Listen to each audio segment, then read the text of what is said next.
Tim Burton's films are whimsical adventures with depth, memorable characters, and fantastic set designs. With so many details packed into movies like Beetlejuice, Batman, and Miss Peregrine's Home for Peculiar Children, it may be hard to catch all the details and connections. Well, don't worry, we have them all here for you. See his best and most hidden Easter eggs from Burton's whole filmography. Before you go egg hunting, click subscribe. You'll join the notification squad and be the first to know of new content. Also, can you guess which movie is represented by these emoji? Stay tuned at the end to find out. Pee-wee's Breakfast Inventor and Perfect Neighborhood. The opening scene of Pee-wee's Big Adventure is a masterclass in filmmaking. It introduces us to the character, showcases the whimsical world that he lives in, and provides us with plenty of laughs right away. One of the coolest parts of the opening scenes besides the Mr. T cereal is Pee-wee's breakfast making machine. Levers, pulleys, and squirt guns all work together to make Pee-wee a breakfast that includes eggs and toast. Many viewers assume Pee-wee put the contraption together himself, but a scene in the film Big Fish may reveal otherwise. Throwing in a nod to his first feature-length film, Tim Burton used a high school scene in Big Fish to bring back a new form of the breakfast-making machine. Just like Pee-wee's, the machine automatically cracks open an egg and cooks a hands-free breakfast. The character Edward Bloom presents this machine at the high school science fair and wins. It's probably just a clever Easter egg, but since Big Fish takes place in various time eras, maybe Burton was trying to connect this scene to Pee-wee Herman. After the success at the science fair, Pee-wee could have purchased an upgraded model of Bloom's machine. Both devices are very similar and are a fun way to connect both films.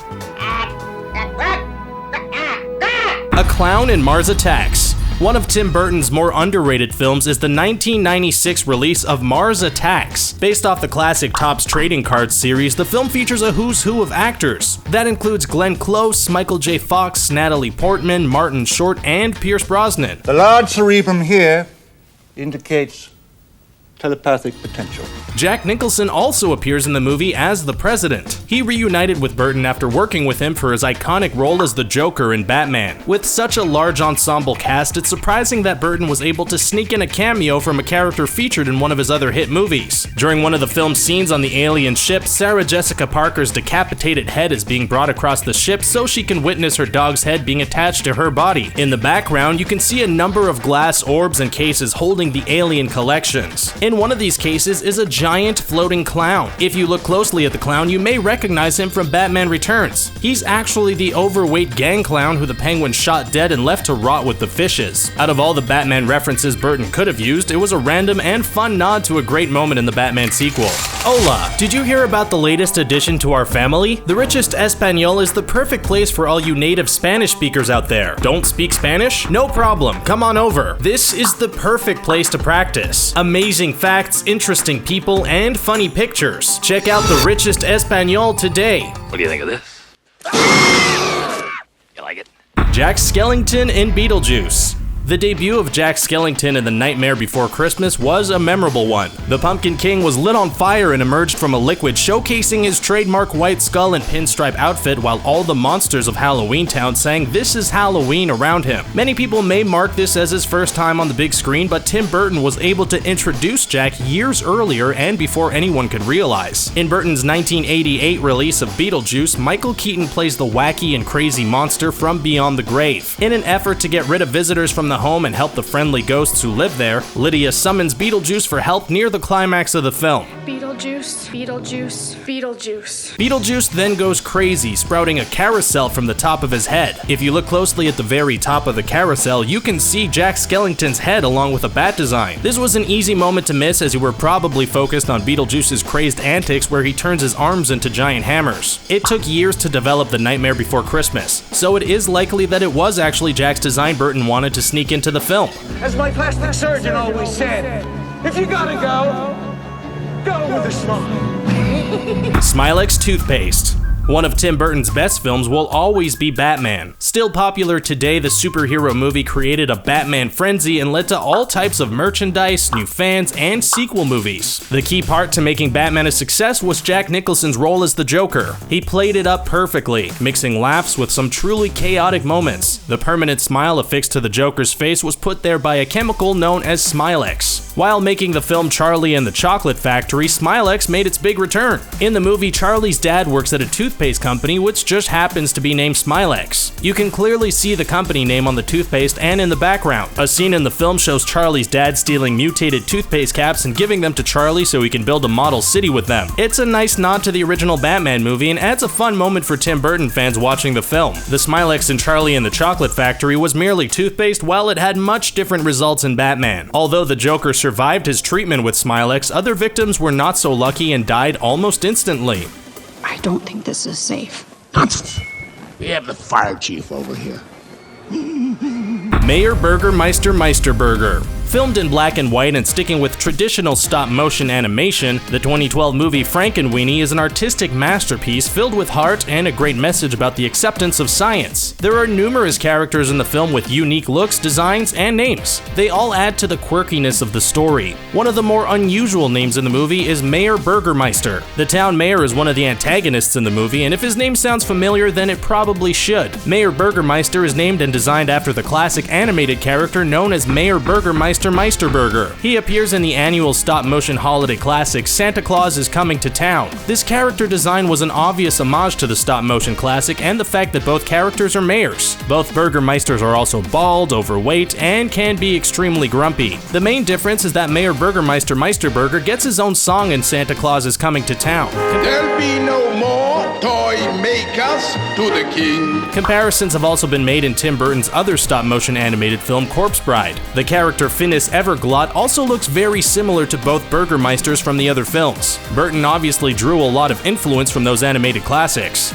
Are you ready to leave all this behind and come live with me at the factory? Meet Willy Wonka. When Tim Burton announced he was doing his take on Charlie and the Chocolate Factory, many fans were excited about the possibilities. This excitement increased with the announcement of Johnny Depp's casting as Wonka. Who are you? The Earth says hello. Just like the original movie, a lot of hype was built around the debut of Wonka and his reveal to audiences. He's Willy Wonka. In Charlie and the Chocolate Factory, this reveal happened through a flashback scene which showcased the ribbon-cutting ceremony on the giant factory. While we were meeting Wonka for the first time, the scene pays homage to two of Burton's other collaborations with Depp. The first is the giant pair of scissors Wonka holds in his hand. The angle of the shot makes it seem like the scissors were attached to his hand, much like Depp's character Edward Scissorhands. When Wonka finally turns around, he's shown wearing a strange pair of glasses that have a futuristic style to them. This is the same way Ichabod Crane was introduced in Burton's film Sleepy Hollow. In the movie, Crane wears the glasses to conduct investigations and see things closer up. What may have seemed like a quick scene introducing Wonka was actually a great dedication to his past filmmaking. No animal nor man can scream like I can. A little tie in Big Fish. Big Fish is full of big tales, but it's really the small moments that make this drama shine. The movie has Burton's whimsical touch and includes a lot of stunning visuals. The cinematography and set designs can make it really easy to miss one of Burton's cleverly hidden Easter eggs. During one of Ed Bloom's flashbacks, he waits in a field of daffodils. The field of yellow flowers makes it easy to miss the small details in Bloom's clothing. Go back and look again. Spot it yet? On Bloom's tie, you can clearly see a curved hilltop that was used in The Nightmare Before Christmas. The hill has been a huge symbol for the film, often showcasing Jack and Sally standing on it while the moon shines in the background. The hill was used for the song Jack's Lament, and the curled edge sprawls out as he walks down it. The tie design is a clever way to make a nod at The Nightmare Before Christmas without putting the character in some type of Jack Skellington t-shirt or accessory. The tie can also represent the romance that grows between Bloom and Sandra. It's clear that their love is the Jack and Sally of the movie. Three of a kind. Birds of a feather, Now and forever. The Nightmare Before Christmas masks. In The Nightmare Before Christmas, Halloween Town is full of a lot of creepy characters, but none may be more evil and mischievous than the children known as Lock, Shock, and Barrel. Even though they're just children, these three kidnap holiday heroes, assist the Oogie Boogie Man, and they have no problem torturing Santa Claus. They even happily sing a song about kidnapping him. One of the trademark looks for Lock, Shock, and Barrel are the creepy masks they wear. They add an extra layer to their design and truly make them frightening for anyone they come in contact with. The mask designs are actually based off a classic horror movie named The Woman Who Came Back. The 1945 film follows the story of a woman who feels she may be the ancestor of a witch and has started gaining witchcraft powers. Multiple scenes in the movie feature children in truly horrifying masks. It's not hard to miss where Burton got his inspiration from. There's a witch mask, a mask with devil horns, and a round-faced mask with a smile carved into it. At least Burton styled his masks up a little and didn't feature the crude designs as seen in The Woman Who Came Back. A Special Garden. Tim Burton's 1990 hit Edward Scissorhands is not only a great take on the story of Frankenstein, but it's also a fun capsule of suburban life. The contrast between Edward's gothic style and the pastels of this neighborhood add a lot of comedy and gags to the story. One of the more entertaining sequences is when Edward uses his chopping skills to help improve the look of the neighborhood. He chops up bushes and designs them into creations like a dancing human and a large T-Rex. The bush shaped like a dinosaur wouldn't be the only time it appeared in a Tim Burton film. 26 years later, Burton added a fun Easter egg into his fantasy adventure film entitled Miss Peregrine's Home for Peculiar Children. The courtyard outside of the school features a number of bushes and designs. One of the bushes sitting in the forefront was a giant T-Rex. It was shaped and designed just like the one seen in Edward Scissorhands. After the ambiguous ending of Scissorhands, it makes you wonder who exactly does the gardening for Miss Peregrine. Edward may not be a child, but he sure is peculiar and would be welcomed with open arms at the school. Can I have some Mr. T cereal?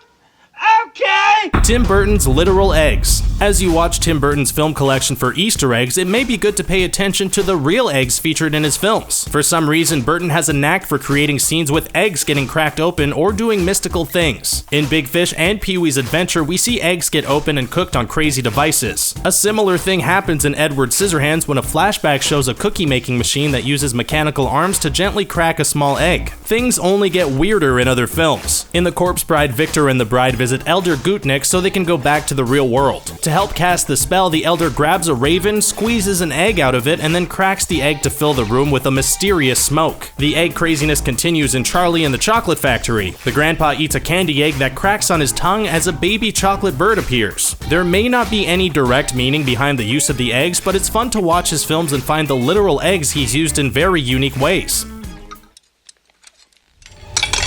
And there you have it. What Easter egg is your favorite? Are there any we missed? What's your all-time favorite Tim Burton movie? Let us know in the comment section below. Don't forget to like this video, share it, and subscribe to Screen Rant on YouTube so you can stay up to date with our awesome videos. Oh, and the answer to the emoji quiz is... let us know if you got it right.